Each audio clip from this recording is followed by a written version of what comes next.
Get ready for the biggest shakeup in tennis. Former ATP player Sam Querrey is dropping a bombshell, calling on Coco Gauff to consider a boycott of Roland Garros.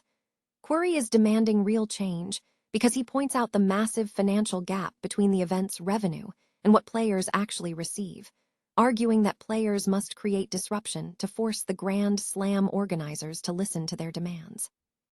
Tired of dropping your phone or struggling to hold it with one hand? The PopSocket's Pop Grip gives you a secure grip, works as a phone stand, and even lets you swap the top for a fresh new look. Simple, useful, and perfect for everyday phone use. Click the link in the comments to grab yours on Amazon. Next up, we dive into the intensity of the Madrid Open final and what happened that really disappointed Coco Gauff's ex-coach.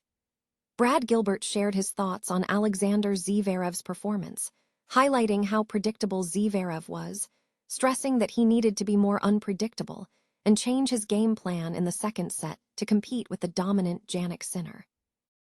The pressure is mounting as Emma Raducanu has pulled out of the Italian Open, withdrawing from play due to post-viral illness, leaving the clay court season looking dramatically altered. We look at the massive field ahead, including Aryna Sabalenka and the return of Barbara Krejcikova, setting the stage for an incredible week of WTA action. Finally, we break down the predictions for WTA Rome Day 3, focusing on the clash between Coco Gauff and Tereza Valentova. We analyze the matchups, looking at the momentum of Marie Bouzkova and the clay credentials of Zheng Qinwen, and get our expert predictions for who will advance in this thrilling second-round action. Don't miss out. Stay with us for more breaking sports news. Former ATP player Sam Querrey has escalated the debate surrounding Grand Slam revenue distribution by suggesting that top players may need to consider boycotting Roland Garros to force structural change within the sport. The controversy stems from a perceived significant gap between the massive revenue generated by the tournament and the prize money increases offered to players. Querrey pointed to Roland Garros generating approximately €395 million last year, while the overall prize money increase for the current year was only 5.4%, compared to a 14% year-on-year revenue increase. Querrey argued that tennis players currently receive only 14.3% of total revenue, a share significantly smaller than what players in other major sports, like the NBA or NFL, receive. He asserted that without disruptive action, players will continue to complain without achieving meaningful results, suggesting a boycott could drastically increase the revenue share for players. While former player Steve Johnson agreed that collective action is the strongest leverage, he noted the difficulty of organizing such a unified effort given the fragmented nature of the player base. Coco Gauff has supported the broader call for stronger collective action, framing the issue not just for top stars, but for players ranked lower who face disproportionately high costs relative to their earnings. Gauff highlighted the financial disparity faced by players ranked between 50 and 200, emphasizing that many struggle financially despite being among the world's best.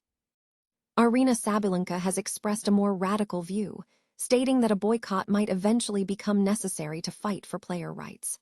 However, not all players are prepared for such a step.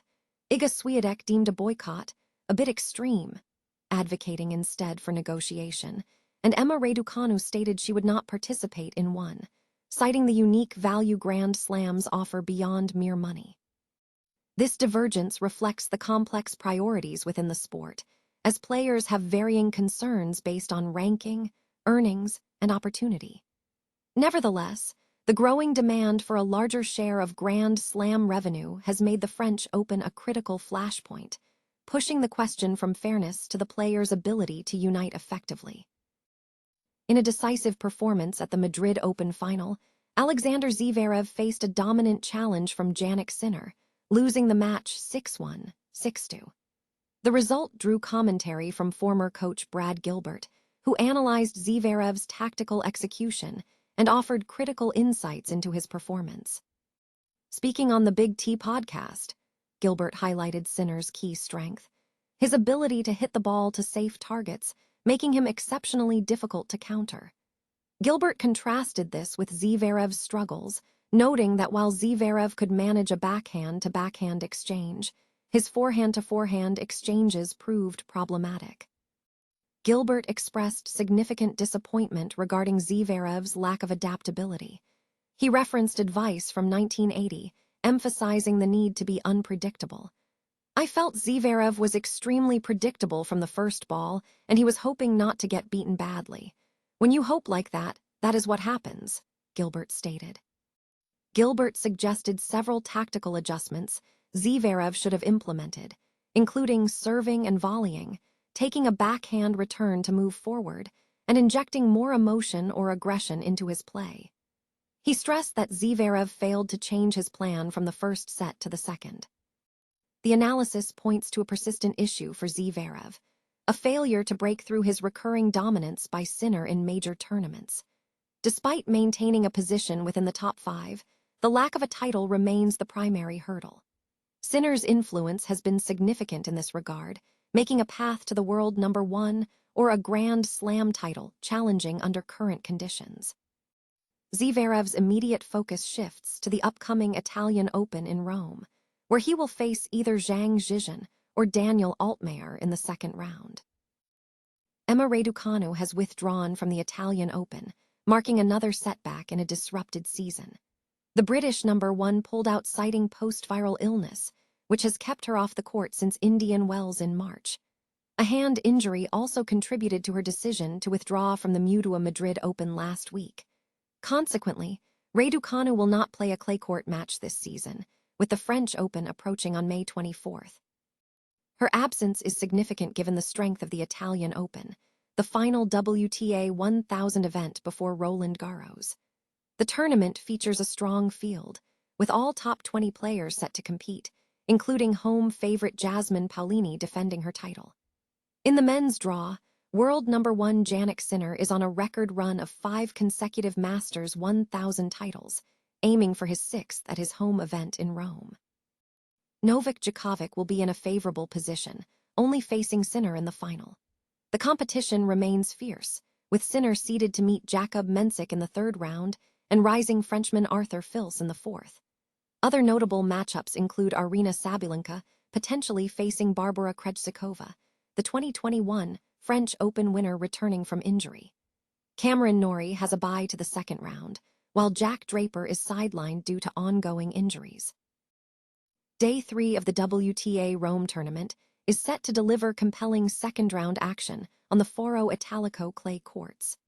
Analysts are offering predictions for several key matchups, including Coco Gauff against Tereza Valentova, Mura Andreeva versus Antonia Ruzic, Aryna Sabalenka facing Barbara Krejcikova, and Jasmine Paolini battling Lilia Gingian. In the Coco Gauff versus Tereza Valentova matchup, the prediction favors Gauff to advance. Gauff enters the match with significant confidence on clay, leveraging her experience from reaching the final in Rome last year. Her game relies on excellent court coverage and heavy topspin, which is amplified on clay, allowing her to set up rallies effectively. Against her, the 19-year-old Czech player, Tereza Valentova, shows promise with solid baseline consistency and athleticism, but Gauff's superior power and ability to control key moments on the surface are expected to allow her to dictate the pace and wear down her opponent. Other key predictions highlight the competitive landscape. For Marie Bouzkova versus Taylor Townsend, Bouzkova is favored to advance, capitalizing on her strong clay court record, which stands at 13 wins and 5 losses on the surface. Townsend's hard-court prowess is expected to be less effective on the slower clay, allowing Bouzkova's ability to redirect pace to give her an advantage. Zheng Qinwen is predicted to advance, despite recent injury concerns. While she has been rehabbing an elbow injury, her strong history at Rome, including a 10-win record on clay at this venue, gives her a distinct advantage over her opponent, who has shown inconsistency on the surface. Finally, in the Mertens versus Udvardy contest, Elise Mertens is predicted to win. Udvardy benefits from clay, having a 64% win rate on the surface, but Mertens brings seasoned experience and a sharp first serve, enabling her to manage pressure and navigate the match effectively.